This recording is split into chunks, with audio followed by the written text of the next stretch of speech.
Queridos hermanos, hoy abordaremos la parte quinta de nuestro estudio de escatología bíblica y final. Con esta terminamos esta primera serie, dejando para más adelante una segunda serie.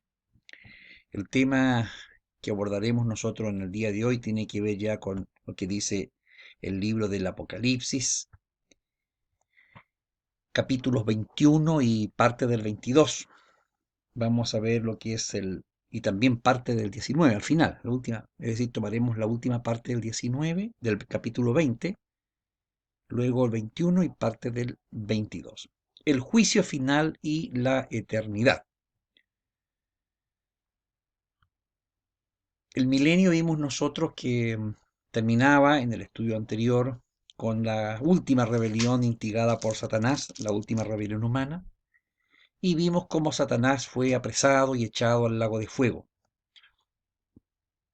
Bueno, la eternidad no puede empezar sin este factor. Satanás, la bestia, el falso profeta, para siempre anulados, pero tampoco puede comenzar la eternidad si no es a partir de un juicio definitivo de parte de Dios, al cual comparezca toda injusticia y todo injusto que nunca pudo comparecer ante ningún tribunal ni ser castigado.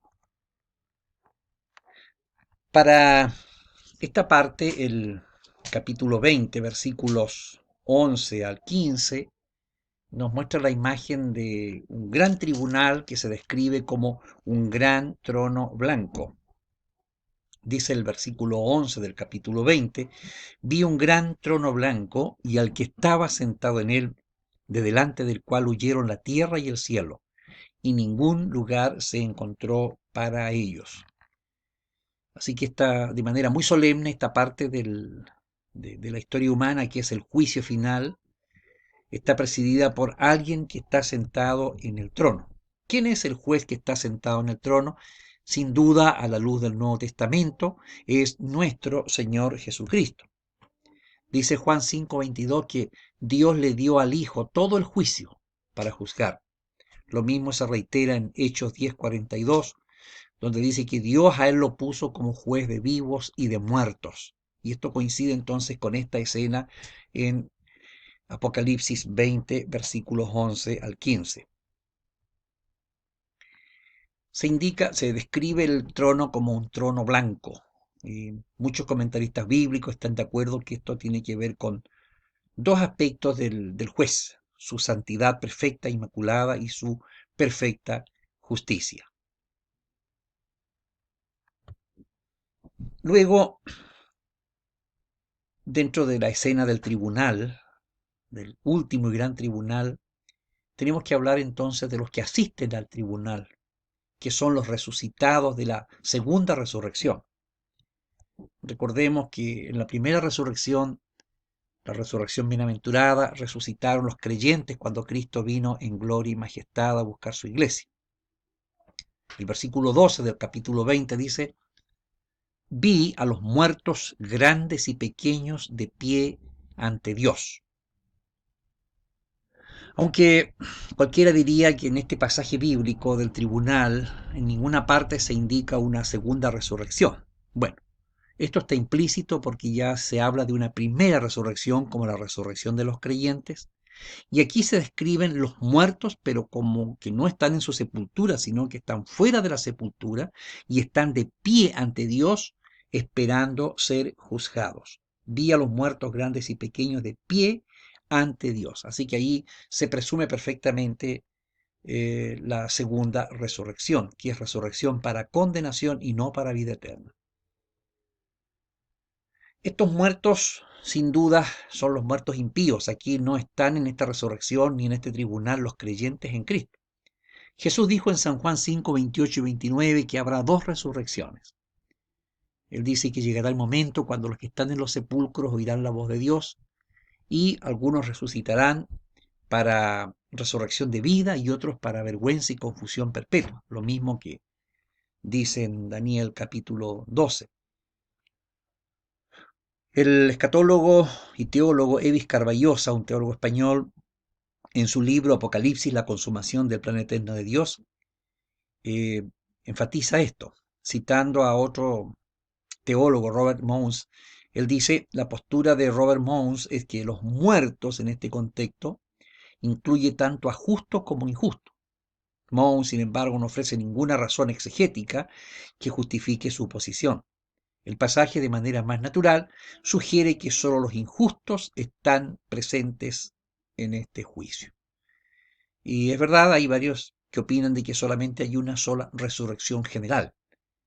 Y en esa resurrección resucitan los justos y los injustos y luego comparecen a un juicio delante de Dios. Y allí entonces es cuando Dios separa a la izquierda a los cabritos y a la derecha a las ovejas. Pero a la luz de este texto que estamos viendo y de otros pasajes del Nuevo Testamento, entendemos que hay dos resurrecciones, una resurrección para vida y otra resurrección para condenación. Así que aquí no hay ningún creyente de pie delante de Dios, solamente los que han resucitado, los impíos que han resucitado en la segunda resurrección. El capítulo 20, versículo 13 contiene esta expresión, comillas, y el mar entregó los muertos que había en él, y la muerte y el Hades entregaron los muertos que había en ellos. ¿Qué significa esto? ¿Por qué se manifiestan muertos que vienen del Hades, otros que vienen del mar? Vamos a ver entonces los tres posibles lugares donde provienen los muertos. El texto habla del mar, la muerte que entrega a los muertos y el Hades, sinónimo de sepulcro. Esto quiere decir en forma muy sencilla que todos los muertos, de cualquier forma que hayan muerto, en cualquier lugar que hayan muerto, van a estar incluidos en ese juicio final. Es decir, no solamente los muertos que están en la tumba. El Hades representa la tumba terrenal, o bien el lugar donde iban los muertos. Entonces, con estas tres palabras se quiere indicar sencillamente que todo muerto, en cualquier tiempo y en cualquier circunstancia, si murió sin Cristo, van a estar allí presentes en ese tribunal.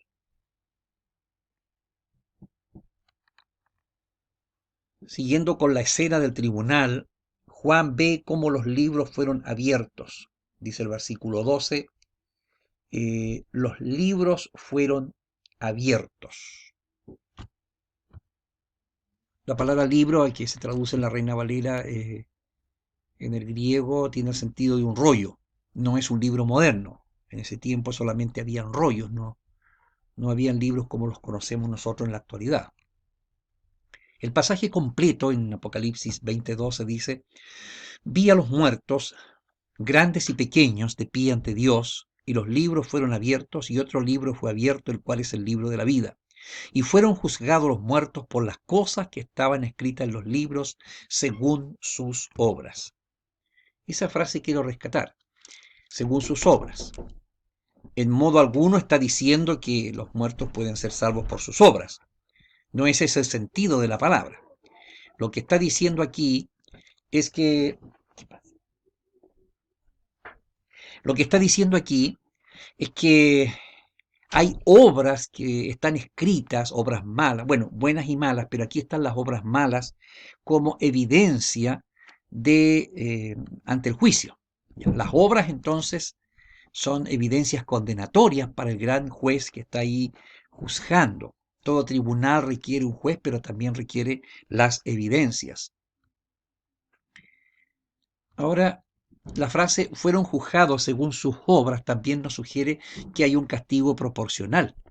Es decir, este es un tribunal justo y los muertos serán juzgados en proporción también de sus obras. Cito aquí las palabras también del doctor Evis Carballosa, que él dice, comilla, los rollos de las obras son desarrollados para que cada uno reciba el grado de condenación que merece. La salvación es un regalo de Dios que se recibe exclusivamente por la fe. Y esto también está refrendado por Efesios 2, 8 y 9, donde dice que nadie es salvo por obra, sino por la gracia de Dios, solamente por la fe. Dice Carballosa, las obras guardan relación con los galardones que los creyentes han de recibir y con el grado de condenación que aguarda a los inconversos.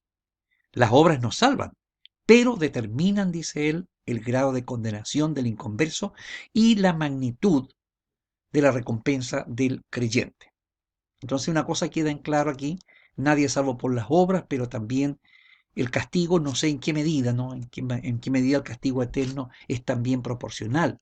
El que conociendo la voluntad de su Señor, dijo Jesús, hizo cosas dignas de azote, será azotado en esa proporción, y el que no conociendo la voluntad hizo también cosas dignas de azote, será azotado menos. Esa es una cita del Evangelio. Entonces, hay un Dios justo que pagará, dice, a cada uno conforme a sus obras, pero aquí estamos hablando en un contexto de condenación. Otro libro fue abierto, dice el versículo 12, el cual es el libro de la vida.